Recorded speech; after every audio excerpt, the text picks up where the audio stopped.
Doctor Suresh कुमारी study point में आपका स्वागत है। आज हम यूएनओ के बारे में अध्ययन करेंगे। संयुक्त राष्ट्र संघ संस्था का किस तरह निर्माण हुआ और इसके कौन कौन से अंग हैं। तो देखिए, संयुक्त राष्ट्र संघ वो संस्था है जो विश्व में शांति स्थापित करने के लिए अस्तित्व में लाई गई थी। थोड़ा सा हम इतिहास में चलते हैं।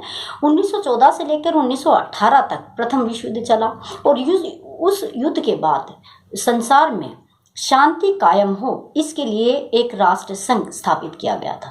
राष्ट्र संघ कुछ समय बाद असफल रहा और द्वितीय विश्व युद्ध हो गया। द्वितीय विश्व युद्ध के बाद फिर एक जरूरत महसूस हुई कि एक अंतर्राष्ट्रीय ऐसी संस्था को बनाया जाए जो युद्धों को रोक सके और शांति स्थापित की जा सके। तो संयुक्त राष्ट्र संघ की स्थापना हुई थी। संयुक्त राष्ट्र संघ के मूल रूप से जो सदस्य थे उनकी सदस्यों की संख्या 51 थी, जिनको हम प्रारंभिक सदस्य कहते हैं। उसके बाद संयुक्त राष्ट्र संघ में धीरे धीरे सदस्यों की संख्या बढ़ती चली गई, जो वर्तमान समय में 194 है। 194 देश इसके क्या है, सदस्य हैं। संयुक्त राष्ट्र संघ के जो उद्देश्य हैं वो उद्देश्य है कि विश्व में शांति को स्थापित करना, आने वाले समय में युद्धों को रोकना, जान मान की जो हानि होती है उनको सुरक्षित रखना और मानव अधिकारों की क्या करना, रक्षा करना, और दूसरे देशों की संप्रभु सत्ता को क्या करना, बनाए रखना। तो इन्हीं उद्देश्यों को ध्यान में रख के संयुक्त राष्ट्र संघ ने एक चार्टर बनाया जिसको उसका संविधान कहा जाता है। उसमें 111 अनुच्छेद है जिसमें एक एक बात को स्पष्ट लिखा गया है कि जो देश संयुक्त राष्ट्र संघ का सदस्य बनता है उनको किन किन चीजों का क्या करना पड़ता है, पालन करना पड़ता है। तो वर्तमान समय में संयुक्त राष्ट्र संघ के सदस्यों की संख्या कितनी है, 194 है। दूसरे, संयुक्त राष्ट्र संघ का मुख्यालय है वो कहाँ पे है। प्रथम बैठक हुई थी वो तो 1946 में लंदन में हुई थी। उसके बाद इसके कार्यालय को न्यूयॉर्क में मनहट्टन द्वीप पर इसका कार्यालय स्थापित किया गया। तो संयुक्त राष्ट्र संघ की भाषाओं की बात करते हैं तो संयुक्त राष्ट्र संघ की जो भाषा है, अधिकारित भाषाएं हैं, जिसमें अंग्रेजी है, फ्रेंच है, चीनी है, रूसी है, अरबी है और स्पेनिश है, ये इसकी भाषा है। लेकिन मूल रूप से जो कार्य किया जाता है वो फ्रेंच भाषा में और अंग्रेजी भाषा में ही किया जाता है। ध्वज है संयुक्त राष्ट्र संघ का वो नीले कलर का ध्वज है, जिसमें व्हाइट कलर से यूएनओ का प्रतीक चिन्ह होता है और दोनों तरफ जैतून की पत्तियां इस तरह क्या होती है, उसमें लगी हुई होती है। अब हम बजट की बात करते हैं कि यूएनओ को चलाने के लिए पैसा, और जो देश संयुक्त राष्ट्र सदस्य होते हैं महासभा उनके बजट को क्या करती है, निर्धारित करती है। हर एक देश की जीडीपी को देखते हुए, उनके आर्थिक सामाजिक माहौल को देखते हुए उसका बजट क्या करती है, निश्चित करती है। तो वर्तमान समय में जो बजट का योगदान है, टोटल बजट का 22% है वो यूएसए पे करता है, 12% है वो चीन पे करता है, और दूसरी तरफ हम बात करते इंग्लैंड की बात करते हैं तो इंग्लैंड 8% पे करता है, भारत 0.8% पे करता है। तो अलग अलग देशों का अलग अलग बजट है, उससे क्या किया जाता है, यूएनओ की सारी संस्थाओं को क्या किया जाता है, संचालित किया जाता है।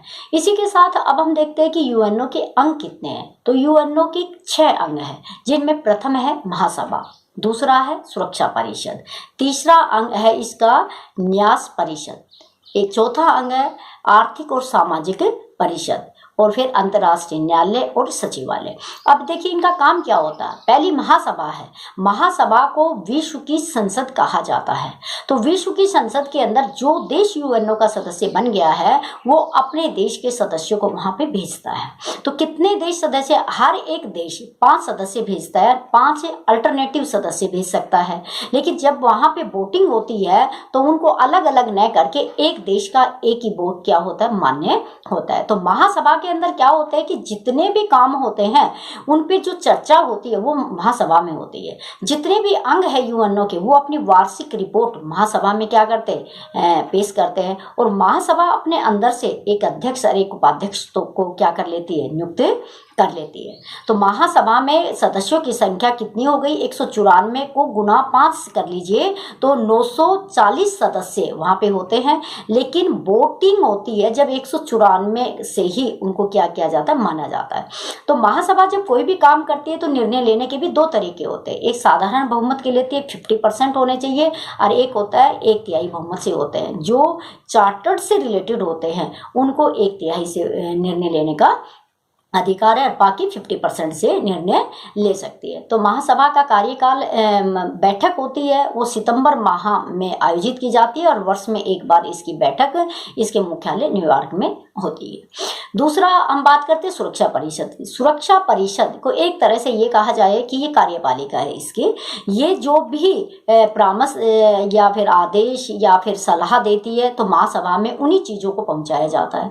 सुरक्षा परिषद के सदस्यों की संख्या 15 है, जिसमें से 5 स्थायी सदस्य हैं, जिनमें से कौन है, अमेरिका है, इंग्लैंड है, चीन है, रूस है और फ्रांस है, ये स्थायी सदस्य हैं। और 10 सदस्य ऐसे हैं जो प्रति 2 वर्ष में क्या किए जाते हैं, चुने जाते हैं। तो जिनमें से प्रति अस्थायी सदस्य, जिनमें भारत भी अभी तक 8 बार चुनकर क्या है, महासभा में पहुंचा जाता है। महासभा के सदस्य जो होते हैं वो अपने आप को एक तो अध्यक्ष चुनते हैं, और अध्यक्ष चुनने की परंपरा ये होती है कि जितने भी 15 सदस्य हैं उनको अल्फाबेटिक हिसाब से उनका जो क्रम आता है उसी से वो अध्यक्ष बन जाता है। कैसे, ए नाम से किसी कंट्री का रहा तो पहले वो अध्यक्ष बनेगा, फिर बी वाला, फिर सी वाला, डी वाला, इस तरह क्या बनाया जाता है, उनमें अध्यक्ष बनाया जाता है। तो महासभा के अंदर देखिए एक चीज अलग है, वो है कि वहां पे जो 5 स्थायी सदस्य हैं उनके पास वीटो पावर है।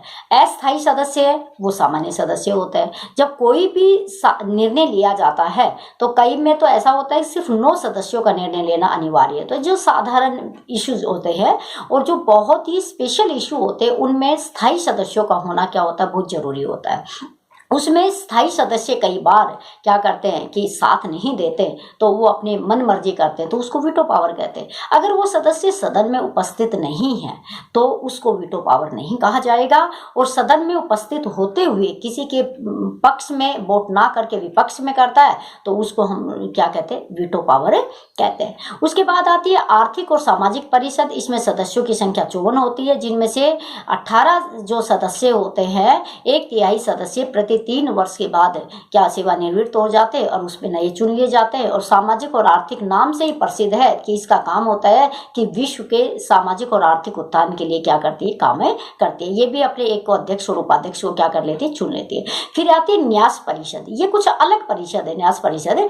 ये न्यास परिषद उन देशों के लिए बनाई गई थी जब कोई देश उपनिवेशवाद के अधीन थे, आजाद नहीं हुए थे, तो उनके लिए क्या था कि उनके संरक्षण के लिए समिति बनाई थी। उनको इस समिति का काम ये था कि जो फ्रांस और ब्रिटेन के अधीन जो कॉलोनियां या जो छोटे छोटे देश है, क्या उनके मानव अधिकारों का हनन तो वो देश नहीं कर रहे, लेकिन ये सारे देश क्या हो गए, धीरे धीरे स्वतंत्र हो गए। तो नवंबर 1994 में सबसे पालुआ, सबसे अलग छोटा सा देश था, वो अलग होने के बाद इसको सस्पेंड कर दिया गया, निलंबित कर दिया। इस संस्था को खत्म नहीं किया, सस्पेंड कर दिया। कभी आवश्यकता पड़े तो ये फिर दोबारा से चालू हो सकती है। इसके बाद अंतर्राष्ट्रीय न्यायालय आता है। अंतर्राष्ट्रीय न्यायालय में 15 न्यायाधीश होते हैं और जो 9 वर्ष के लिए नियुक्त किए जाते हैं न्यायाधीश, और प्रति 3 वर्ष के बाद 1/3 सदस्य चले जाते हैं। और लेकिन वहाँ पे जो सदस्य होते हैं वो व्यक्तिगत रूप से नहीं माने जाते, वो उस देश के ही प्रतिनिधित्व करते हैं, और ना ही कोई व्यक्तिगत विवाद वहाँ पे पेश किया जा सकता है।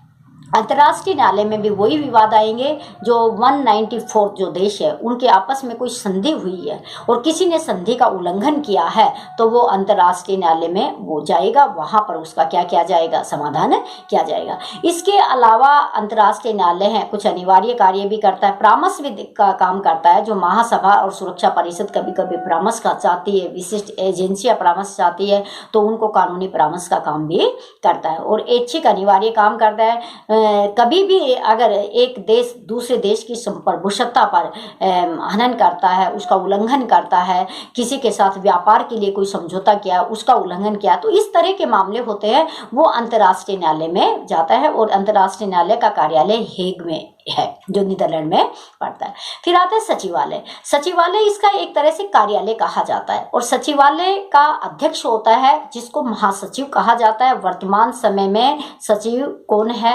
अभी आप बॉक्स में लिखिएगा, क्योंकि बहुत चर्चा में, रोज आप न्यूज़पेपर में पढ़ते हैं। आज से 8 हर एक जब भी किसी व्यक्ति सचिवालय के लिए चुना जाता है महासचिव, वो 10 वर्ष तक रहता है। एक कार्यकाल 5 वर्ष का है।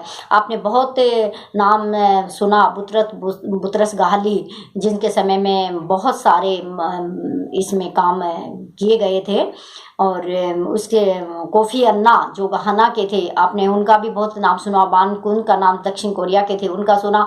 तो ये क्या है कि बहुत सारे काम क्या होता है करते हैं। इसका पूरा काम होता है कि अपने कार्यालय के अंदर कर्मचारियों की नियुक्ति करना, जितनी संस्थाएं उनका काम करना, उनकी रिपोर्ट को देखना, महासभा में उनकी रिपोर्ट को पहुंचाना, और जितने भी वर्ल्ड के अंदर जहाँ जहाँ इनके कार्यालय हैं उनकी नियुक्ति, उनकी तनख्वाह के बारे में और बाकी खर्चे के बारे में, ये सारा काम कौन करता है? सचिवालय करता है। तो देखिए, एक सचिवालय का एक महासचिव होता है जो 5 वर्ष के नियुक्त किया जाता है। अब जो सचिवालय वो पुर्तगाल के हैं, नाम आपने बताना है, कमेंट्स करके बताना है कि सचिव पुर्तगाल के हैं। वो ही पहले ऐसे व्यक्ति है जिनका जन्म संयुक्त राष्ट्र के जन्म के बाद हुआ है। यही ऐसे व्यक्ति है जो अपने देश के प्रशासनिक अधिकारी रहे हुए हैं, बड़े राजनेता रहे हैं, इसलिए इनको बहुत ही विद्वान माना जाता है कि महासचिव है जो यूएनओ के, क्योंकि बहुत ही एक्सपीरियंस होल्डर रहे हुए हैं। तो आज संयुक्त राष्ट्र संघ में हम इतना ही करते हैं।